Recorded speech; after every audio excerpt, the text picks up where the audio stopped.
Here with Bryan Haynes. Bryan, talk us about the 10 car this year and the I hate to say troubles, but it was a year of effort trying to get this thing to finally be cooperative, and it showed with a great showing at Classic.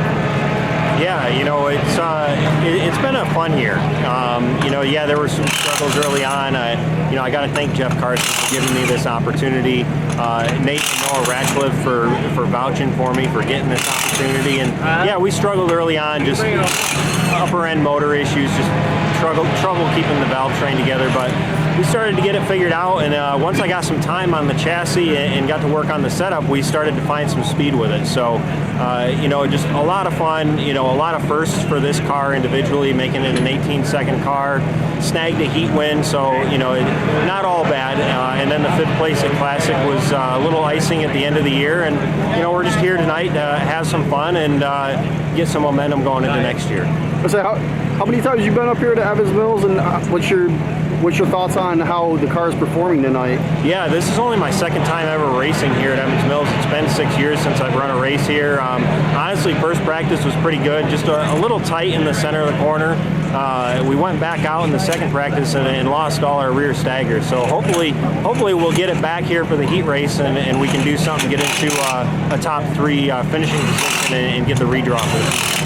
When you were here 6 years ago, was that for the SPS or was that a different car? Yeah, I was in the SPS. I was in the 86. Okay. Actually, the car that I won the 2015 Classic in, I ran it that year, the 2019 Classic. I think I finished 7th or 8th there, and then came up here, and I think I finished 8th that night. Okay, so it's a decent track by the sounds of it for you then. Yeah, it took me till the end of the race last time to get this place figured out, and hopefully I'll get it figured out a little quicker tonight. But the car feels pretty stable, something we can work with. We just, like a lot of guys, we're just chasing tire issues. I would say, from what other drivers I've been talking to, it's definitely a different track than Oswego, and you got to get like a rhythm kind of going to be fast. Yeah, you got to get a rhythm going. You got to keep the rear end underneath you. It can't be sliding out from underneath you, but you got to get the car to turn in the center of the corner. So it's a real fine line. Oswego, you got a little bit more of a margin for error, but you also got to keep your speed up because Oswego's a faster track. So are we still going to be trying to do stuff in the 10 car? Are you snagging another car for next year? What's future for next year, you think? Yeah, it sounds like Jeff and I are going to do a deal next year with this 10 car. I'm gonna drive for Jeff next year, and hopefully during the off season we're going to make some minor changes to the car, update it a little bit, bring it into this decade. So we can. How old is it? Well, I mean, the car it's got to be getting close to 20 years old, but the running gear on it is just old. It's probably over a decade old, so we really got to make some updates there, and I think we do that and put this thing on a solid maintenance program, and we're going to be a contender week in and week out whenever we show up next year.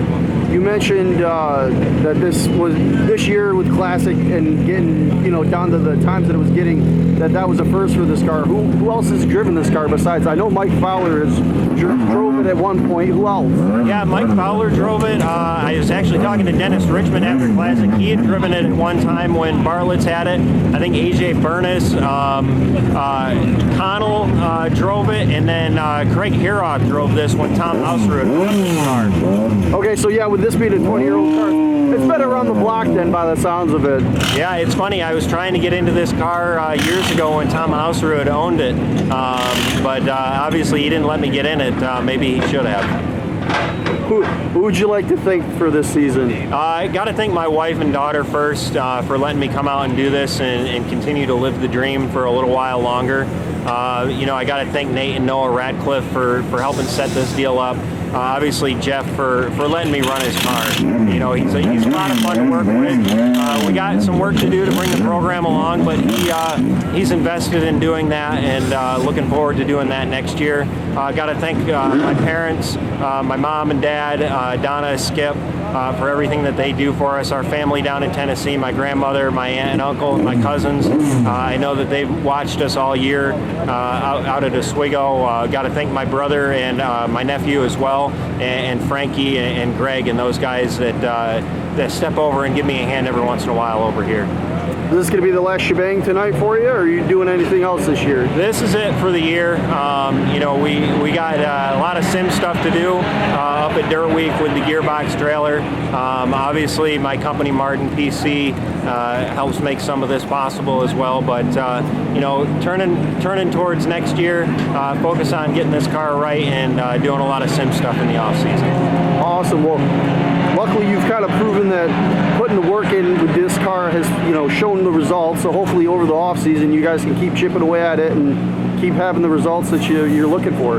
Yeah, I hope we can, and we don't tune ourselves out too much by updating the thing, but also appreciate you. You've done a lot of great work over the years, especially with us, and getting lots of great shots, and we appreciate it, and I know our sponsors and family do as well. Oh, I appreciate that, Brian. Well, good luck tonight, and we'll catch you a little bit later to discuss more of Northern PC. Sounds good. Thanks, buddy.